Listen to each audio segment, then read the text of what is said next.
There's a stretch of water between Iran and Oman that is barely 33 kilometers wide at its narrowest point. Through it once flowed a fifth of the world's oil and natural gas.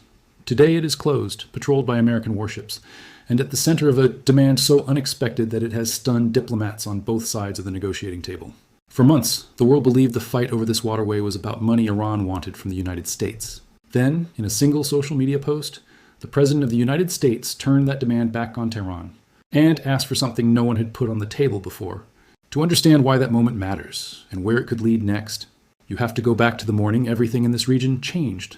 On February 28, 2026, Israeli and American aircraft struck targets across Iran in a coordinated campaign the two governments said was aimed at ending Iran's nuclear weapons ambitions and its ballistic missile program. The strikes were unlike anything the region had seen in decades. Iran's supreme leader, Ali Khamenei, the man who had ruled the Islamic Republic since 1989, was killed. For a country whose entire political system was built around the authority of a single cleric, the loss of its highest figure was not just a military blow. It was a rupture in the foundation of the regime itself. Iran did not stay silent. Ballistic missiles rained down on Tel Aviv within hours. Iranian forces struck American bases across the Middle East, hit targets inside Gulf Arab states hosting U.S. troops, and, most consequentially for the global economy, moved to shut down the Strait of Hormuz. For weeks, Hezbollah forces in Lebanon joined the fight from the north, drawing Israel into ground operations there as well. The conflict that had been contained to airstrikes and missile exchanges was becoming a multi-front war, and it was doing so at the narrowest choke point in the global energy market. The economic shockwaves were immediate. With the strait effectively closed, oil tankers could not move. Brent crude surged past $120 a barrel, a level the world had not seen since the early days of Russia's invasion of Ukraine. Qatar's state energy company declared force majeure on its exports. Oil production across Kuwait, Iraq, Saudi Arabia, and the United Arab Emirates collapsed by more than 10 million barrels a day within 2 weeks, according to figures compiled by energy analysts tracking the region.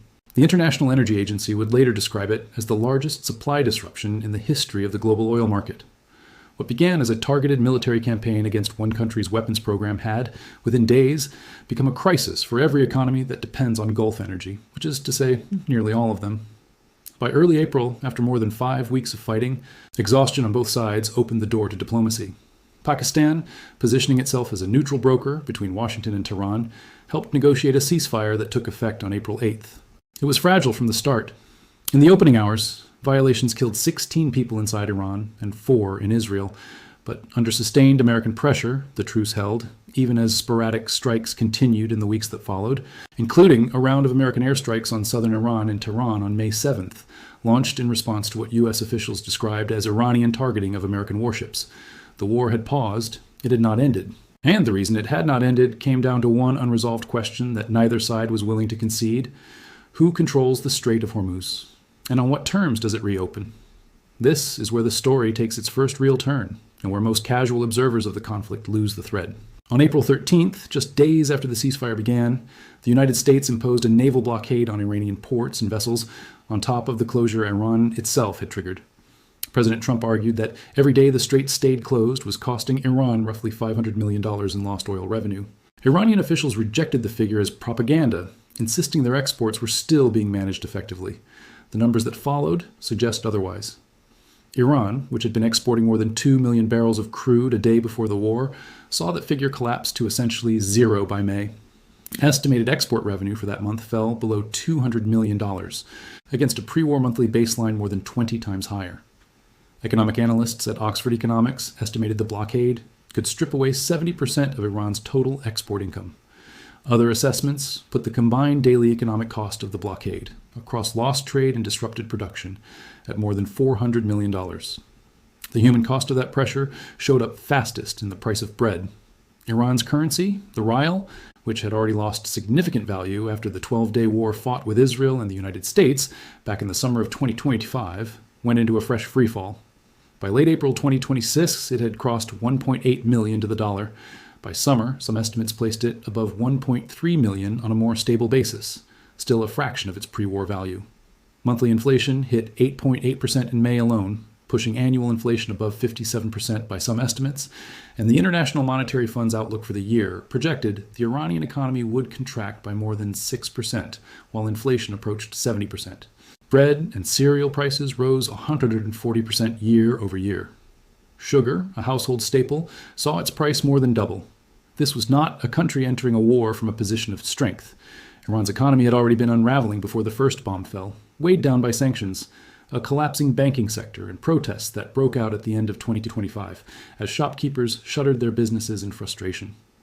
The war did not create Iran's economic crisis. It detonated one that was already building. That crisis is the backdrop against which the current standoff over reparations has to be understood, because it explains why both sides believe time is on their side, and why neither is backing down. Iran's position, articulated repeatedly by its negotiators through the summer, was that the Strait of Hormuz would not reopen to normal traffic until the United States lifted its naval blockade, paid compensation for war damage, lifted broader sanctions, and released roughly $24 billion in frozen Iranian assets. One senior Iranian security official, appointed to lead the country's negotiating position after his predecessor moved to become a political advisor to the new supreme leadership, went further, telling international media that Iran was prepared to open a new chapter with Washington, but only if the reparations question was resolved first. His message, delivered directly to the American president, was blunt. The ball was in Trump's court. It is what happened next that reframes the entire negotiation, and it is the development most viewers of this story have not fully grasped yet. Rather than simply rejecting Iran's compensation demand, President Trump did something more strategically disruptive. He agreed, in principle, that compensation should be part of the conversation, and then turned the concept back on Tehran. On August 10, 2026, writing on his social media platform, Trump said that if Iran's representatives were seriously asking for compensation for damage sustained during the conflict, then he found that an interesting idea, because it meant the United States could now demand compensation from Iran as well for what he described as decades of Iranian-linked violence against American citizens and allies. Within roughly an hour, he expanded the claim further, arguing that Iran should also be held financially responsible for damage and death across 4 other countries entirely: Lebanon, Syria, Yemen, and Gaza. Speaking to reporters at the White House the same day, he told journalists his administration intended to seek compensation covering 50 years of what he characterized as Iranian-caused harm across the region. This is the pivot that changes the entire calculus of the negotiation, and it is worth sitting with for a moment. Iran's reparations demand was narrow and specific, compensation tied to a 5-month war and the naval blockade that followed. Trump's counter-demand is neither narrow nor specific. It reaches back half a century, spans 5 countries, and folds in everything from Iranian-backed militant activity to the government's violent crackdowns on its own protesters. There is no established mechanism, and no announced methodology for calculating what such a bill would even look like, and that may be precisely the point. By matching Iran's demand with one, an order of magnitude larger and vaguer, the American position effectively neutralizes the original ask. If both sides are demanding compensation from each other, and neither figure has been formally quantified, then compensation stops being a condition that can realistically be met, and starts being a form of leverage. The demand also does something else worth noting. It explicitly folds the war in Gaza into the Iran negotiation, along with the conflicts in Lebanon, Syria, and Yemen, tying Tehran's financial liability to a network of Iranian-backed groups that includes Hezbollah, the Houthi movement, and militias operating across Syria and Iraq. Whether such a claim could ever be substantiated through any recognized legal or diplomatic process remains an open question that neither the White House nor independent legal experts have publicly answered in detail. What is confirmed is that the demand has already had a chilling effect on the diplomatic momentum that existed just a week earlier, when officials on both sides had expressed cautious optimism that a deal to reopen the strait was close. While the compensation dispute escalated in public, the military situation on the ground kept shifting underneath it. On the same day Trump issued his new demand, he also told reporters that the U.S. Navy had cleared all mines from the Strait of Hormuz and now held what he called 100% control of the waterway, declaring it fully open under American oversight. That claim, if accurate, marks a significant operational milestone, effectively meaning the United States, not Iran and not a joint Iranian-Omani authority, is positioning itself as the guarantor of the strait's security going forward. For Washington, that framing treats naval control as a permanent fixture. For Tehran, that same naval presence is described as the core obstacle to any return to normal shipping, since it represents exactly the kind of foreign military dominance over Iranian waters that the Islamic Republic has spent nearly 5 decades resisting. Iran's foreign minister, Abbas Araghchi, said during the same period that Tehran was close to finalizing a separate arrangement with Oman to establish an alternative shipping corridor through the strait, though he offered no details on how that arrangement would function alongside or in place of the American presence. There is a reason as Trump has been willing to let this standoff drag on rather than force a resolution through further military escalation, and it comes down to arithmetic rather than ideology.